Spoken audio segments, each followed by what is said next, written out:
Almost 70% of Queenslanders voted against the Indigenous Voice to Parliament. This is a clear message that the majority of Queenslanders just don't want this.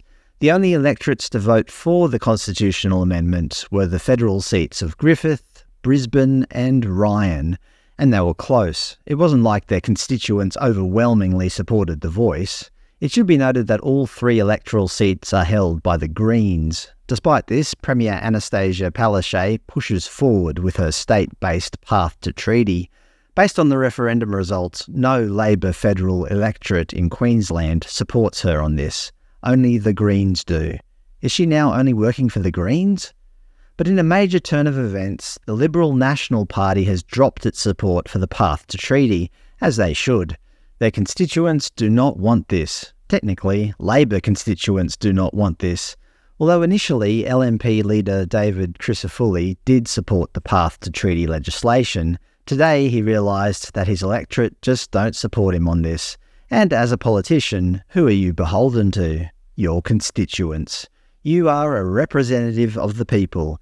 If you no longer represent the people, then you should be no longer in Parliament. Politically, he's done the right thing.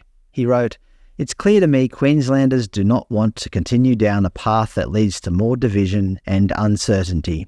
Pursuing a path to treaty will lead to greater division, not reconciliation, and I cannot support that. When Queenslanders speak, it is the duty of leaders to listen. Queenslanders have spoken and I have listened.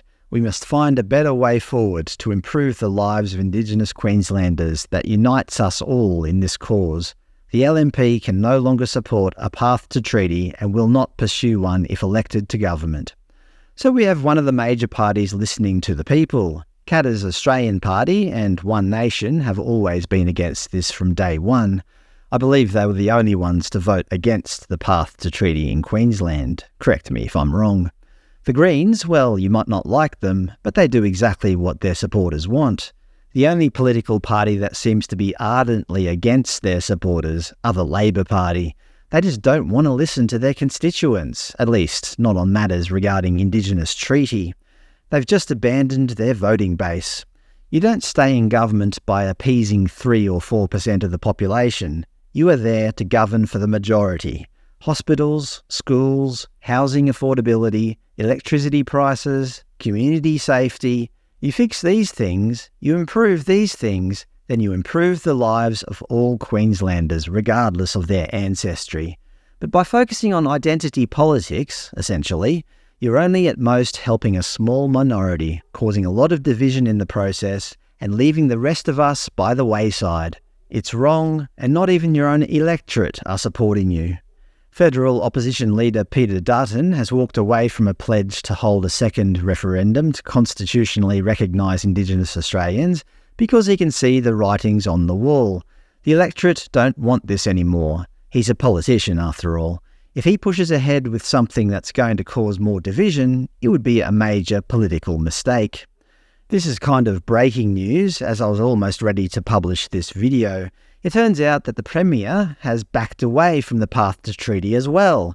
The Premier has backflipped after the LNP backflipped. It's a full-on acrobatics performance.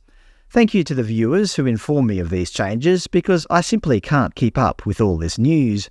According to The Guardian, Queensland treaty appears doomed as Annastacia Palaszczuk makes it contingent on LNP support. When asked if she thought Queenslanders still support treaties being negotiated with Indigenous people, she said, "That's a long way off, and that would require bipartisan support. It's obvious these laws were put in place with bipartisan support, and they are now walking away from that bipartisan support. For effective reconciliation and path to treaty, that would require bipartisan support. We need unity in this state, and we need to be talking about the issues that really matter out there amongst Queenslanders, and that is cost of living." There you have it. It seems like we're all on the same page, except the Greens. I guess the Premier saw that her political neck was on the line. Either way, the people of Queensland have spoken, and finally, their leaders seem to be listening.